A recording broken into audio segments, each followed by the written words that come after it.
இதை 4ஆக மடிச்சுக்கணும். இந்த பார்டர் வந்து முன்னாடி வரணும்னா நம்ம வந்து இப்படி வச்சுக்கணும். இதை 4ஆக மடித்து போடணும். 4ஆக மடித்து போடுறப்ப துணி பத்தாது சிலருக்கு. 4ஆக மடித்து போடுறப்ப துணி பத்தாது. இதுதான் இப்போ கைக்குள்ள துணி. இப்போ நம்ம கைக்கு நறுக்கிறோம். ப்ளவுஸ் நறுக்கியாச்சு. கைக்கு இவ்வளோ தான் இருக்குது துணி, இதுக்கு மேலே இல்லை. ப்ளவுஸோட ஜாக்கெட்டாக இருந்தாலும் சரி, ஜாக்கெட் ஃபிட்டாக இருந்தாலும் சரி, நம்ம இப்படி தான் அளவு எடுப்போம். இங்கே ஒரு இன்ச்சி விட்டுட்டு இங்கே எடுத்து அளவு எடுக்கிறப்ப நமக்கு துணியை விட வெளியில் வருது அளவு. அப்போ இதுக்கு எப்படி கொடுக்கணும் அப்படின்னா 2 பக்கமும் பீஸ் கொடுத்துடக்கூடாது. ஒரு பக்கம் மட்டும் தான் நம்ம பீஸ் கொடுத்து ஜாயின் பண்ணி தைக்கணும்.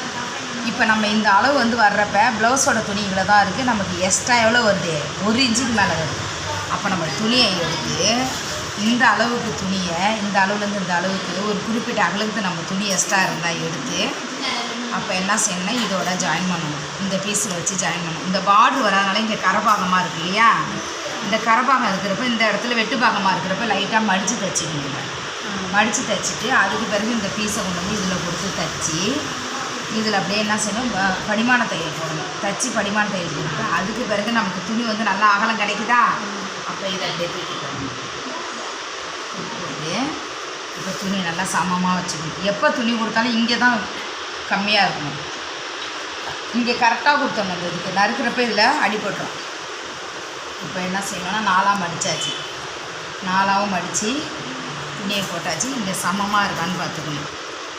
கைக்கு நிறைய பேர் வந்து இந்தமாரி பிட்டு கொடுக்கறது முடியாமல் தைக்காமல் பாதியாக அப்படியே ப்ளவுஸை போட்டுருவாங்க தெரியாமல். யூடியூப் சேனலெல்லாம் பார்த்து கற்றுக்குறவங்க அப்படி தான் முக்கால்வாசி பேர் பண்ணுறாங்க. இப்போ நம்ம என்ன பண்ணணும்னா 1 இன்ச்சு அளவுக்கு நம்ம என்ன செய்யணும்னா விட்டுறணும். மடித்து தானே நம்ம தைக்கிறோம். அப்போ இதோட மார்க்கிங் அளவு கரெக்டாக எடுத்துக்கணும். அளவு ஜாக்கெட் வச்சு இப்படி எடுத்துகிட்டு இப்போ இந்த அளவுக்கு நம்ம இங்கே மார்க்கிங் பண்ணிவிட்டு இந்த ப்ளவுஸை வந்து நம்ம என்ன செய்யணும்னா கையை கரெக்டாக வச்சுக்கணும். கொஞ்சம் கூட மாறாமல் இருக்கும். கரெக்டாக இப்போ வச்சுட்டோமா? வச்ச பிறகு நமக்கு முன்னாடி 1 இன்ச்சு அளவுக்கு குறைஞ்சிச்சு. இப்போ எவ்வளோ துணி எக்ஸ்ட்ரா இருக்குது பார்த்தியா? இப்போ நமக்கு ஃப்ரீயாக போயிடும். இப்போ இந்த இதுலேருந்து இங்கே இந்த அளவு எடுத்து ஒரு 1/2 இன்ச்சு அளவுக்கு ஒரு 1/4 இன்ச்சு கொஞ்சம் மேலே தூக்கிக்கணும்.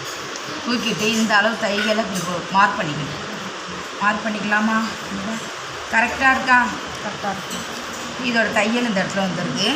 நமக்கு ஒரு டவுட் வந்துச்சுன்னா கூட இந்த தையல் இருக்குல்ல, உங்களுக்கு இப்படி ஒரு மார்க்கிங் பண்ணிக்கலாம். அவ்வளோதான். இப்படி டாட் எடுத்துக்கணும். டாட் எடுத்துக்கிட்டு இந்த தையலுக்கு போடுறது